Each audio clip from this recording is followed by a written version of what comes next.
പ്രിയപ്പെട്ടവരെല്ലാവർക്കും നമസ്കാരം. നമ്മൾ ഇന്ന് ലബോറട്ടറികളിൽ, അതായത് പത്തോളജി ലബോറട്ടറികളിൽ യൂറിൻ എമ്മി, അതായത് മൈക്രോസ്കോപ്പിക് എക്സാമിനേഷൻ ചെയ്യുന്ന സമയത്ത് ടെക്നീഷ്യന് സംഭവിക്കുന്ന ഒരു എററിനെ കുറിച്ചാണ് സംസാരിക്കുന്നത്.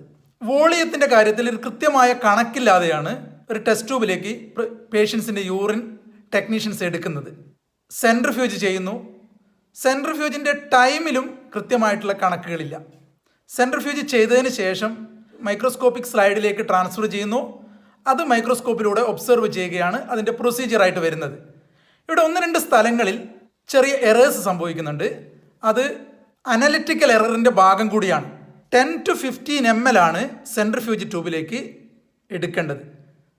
അതിനുശേഷം 1500 മുതൽ 3000 RPM 1500 to 2000 RPM സെൻട്രിഫ്യൂജ് ചെയ്യേണ്ടത്. സൂപ്പർ നാറ്റിന് ഡിസ്കാർഡ് ചെയ്യണം. മിനിമം 0.5 ml എങ്കിലും സെഡിമെൻസ് ആയിട്ട് നിലനിർത്തിക്കൊണ്ട് വേണം സൂപ്പർ നാറ്റിന് ഡിസ്കാർഡ് ചെയ്യേണ്ടത്. സെഡിമെൻസ് ജെൻലി മിക്സ് ചെയ്യണം. ആ 0.5 ml നിന്നും 1 ഡ്രോപ്പാണ് മൈക്രോസ്കോപ്പിക് സ്ലൈഡിലേക്ക് ട്രാൻസ്ഫർ ചെയ്യേണ്ടത്.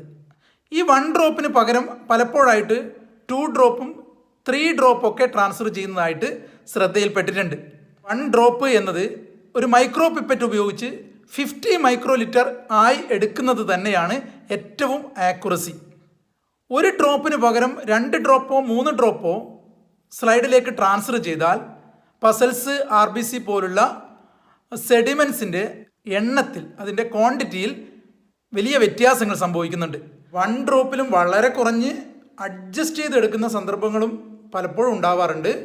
അത്തരം എറേഴ്സും മിനിമൈസ് ചെയ്യേണ്ടതാണ്. അത് മൈക്രോസ്കോപ്പിക് എക്സാമിനേഷൻ്റെ റിസൾട്ടിനെ തന്നെ ബാധിക്കുന്ന ഒരു കാര്യം കൂടിയാണ്. നന്ദി, നമസ്കാരം.